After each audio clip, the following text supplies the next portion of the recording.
When you got 100 voices singin, who can hear a lousy whistle blow Newsies? Instead of managing the Catalonia crisis well, Spain's central government has inadvertently provided the world with an illustration of what not to do.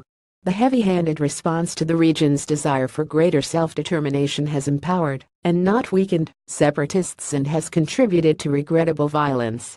Absent a change of course on the ground that allows the two sides to engage in a constructive dialogue without a list of preconditions, Europe will and should find it increasingly untenable to stay on the sidelines and repeat that the crisis is just an internal affair.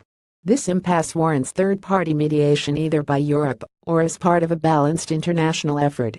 With hindsight, the most sensible approach for Madrid a few weeks ago would have been to take the high road and seek to reach an agreement on a referendum for Catalonia much the same way Westminster did with Scotland.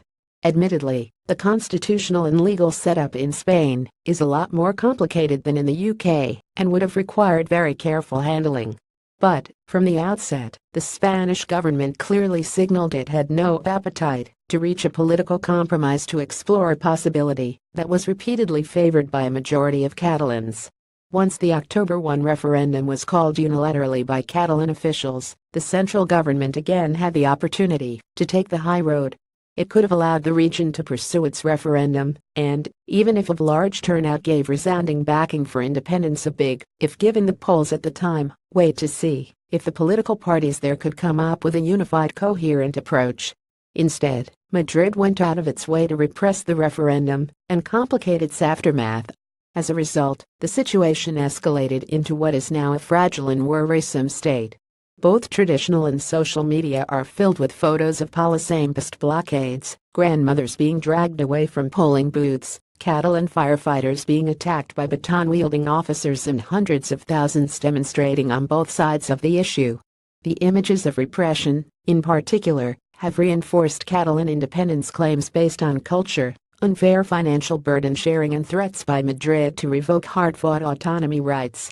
The central government's overreaction also gave the separatists a justification for a low below 50% referendum turnout. With 90% of voters opting for independence, and with Madrid refusing to discuss the issue without an unacceptable set of preconditions, Carles Puigdemont, the accidental president of the Generalitat of Catalonia, has been handed the perfect excuse to pursue a unilateral move toward independence this week. Understandably, European Union officials and many national politicians have been watching this situation with mounting concern, while emphasizing the importance of Spain's constitutional sovereignty.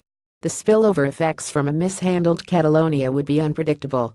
They could range from being just another political distraction within Europe that delays yet again much-needed reforms, to providing fuel for separatist movements elsewhere, while also emboldening Central and Eastern European countries to challenge more the Western-dominated establishment.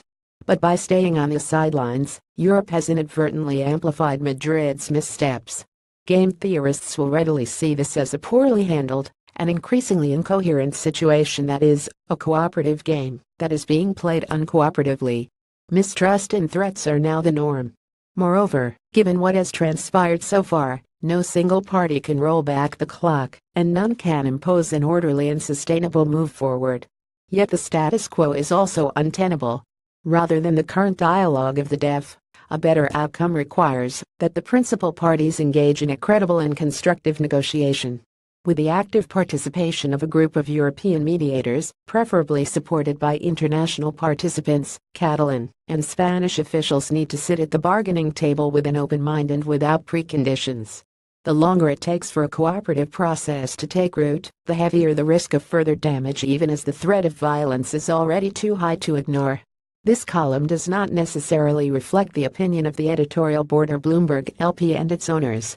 To contact the author of this story, Mohammed A. Illyrian at Bloomberg.net, or contact the editor responsible for this story, Max Burley at Bloomberg.net.